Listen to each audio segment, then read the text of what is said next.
Now let's get more reactions on President Tinubu's state of emergency declaration in Rivers State. Legal practitioner Cheta Muwala joins us from Abuja. It's good to have you on the news. There's an ongoing debate about the legality of the president's action, with some arguing that declaring a state of emergency in this context is unconstitutional. The AGF has now also backed the president's action, saying it is within his rights. What are your thoughts on this development?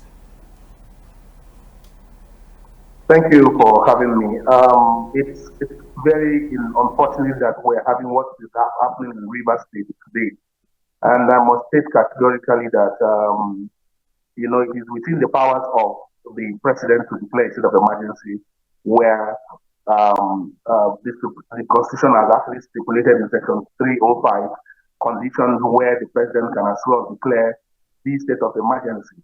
And in the circumstance, of course, in stipulating that, the Constitution has said clearly that where a section of the country or the entire country is likely to be engulfed by war, or where one section of the country is almost being invaded and all that, the president can as well declare a state of emergency. But in the circumstance, the president has declared a state of emergency in Rivers. Even if some of us have also argued and said that the state of emergency being declared in Rivers is premature and shouldn't have been declared by the president, as there are no existential threats, as they have claimed in the Niger Delta or in Rivers State today. However, I must say categorically that our constitution does not envisage the suspension or removal of the governor or any elected officer of the House of Assembly by the president by mere declaration. We are not in a military regime. We are not in a military era.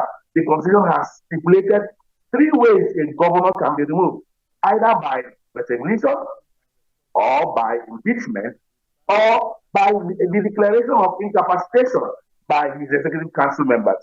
None.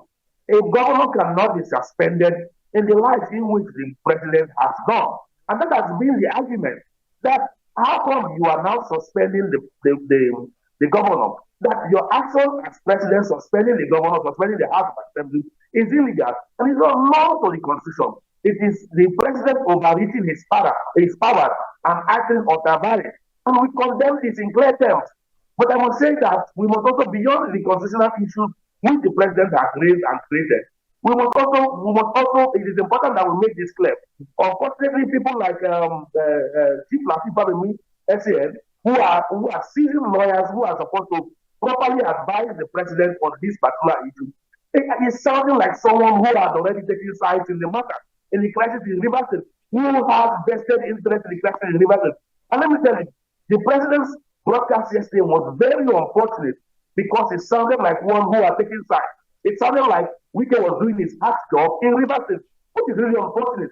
Because at the end of the day, the Rivers people will suffer.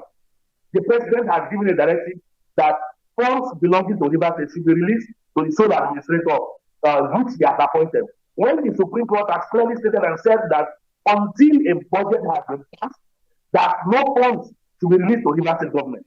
Now, the president has appointed a sole administrator and is saying that funds will be released as against the decision of the Supreme Court. Let me say this. This is just a fight and a struggle for the Rivers State resources. And I think that there are other interests beyond what we are seeing and beyond what the president is doing. And we condemn this completely.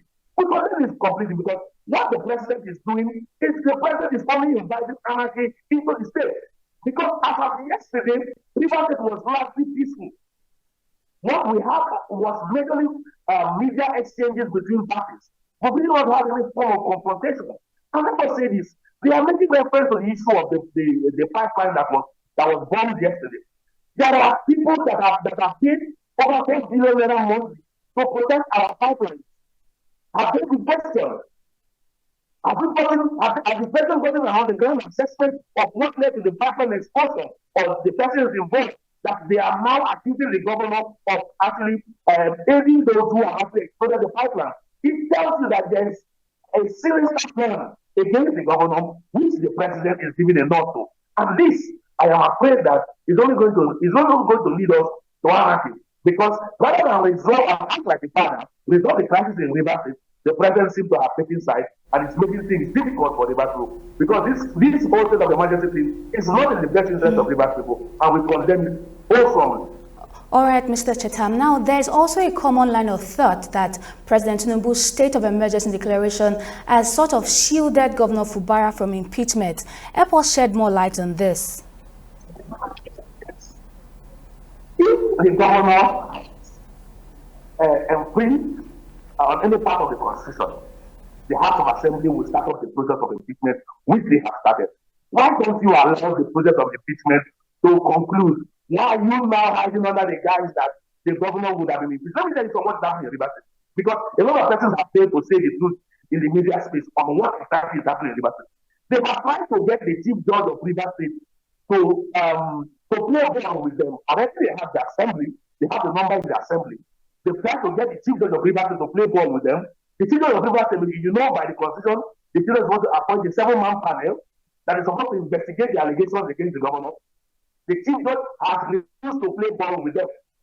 So the only plan they have, the only option they have at this point was the declaration of a state of emergency. No ground and no provocation. Now they are just declared, having seen that the chief judge was not going to play ball with them to make sure that the governor goes, what have they done? The president has to wait in at this particular point, the place of emergency in Rivers. If it not shield the governor from any impeachment, okay, if the governor has actually infringed, has actually gone against any part of the Constitution, why are you then shielding the governor? What is your interest in shielding the governor from facing the law? It tells you a lot that there is insincerity on the part of both the president and the minister. Let me say this, the crisis in Rivers State would have been resolved if the president wanted it resolved. The president at no point did not want this crisis to be resolved. The president allowed the minister to continue with what he was doing, discussing and frustrating the government of Rivers State and making life unbearable for the Rivers State governor. The president allowed him to continue. If the president had called the minister to order and tell him to stop what he's doing in Rivers State and allow the governor to complete his term, trust me, that crisis would have ended. In Lagos State, when Ambode fell out with the president, when Ambode was governor of Lagos State, did he impeach the president? He didn't impeach Ambode when he had opportunity to impeach Ambode. After all, the House of Assembly members then were still loyal to him. Why didn't he impeach him? Why did he allow Ambode to see out his term? Why didn't he encourage the president to declare a state of emergency in Lagos? But because it is Rivers State, because they want to destroy the economy of Rivers State, because they have sinister opponents against Rivers State, this is what they are doing. And we condemn it in its totality. And I must say that the president should not do everything to care. Okay, all right, Mr. Chetam. Well, we are monitoring the events as they unfold. Legal practitioner Chetam Muala, thank you very much for your insights.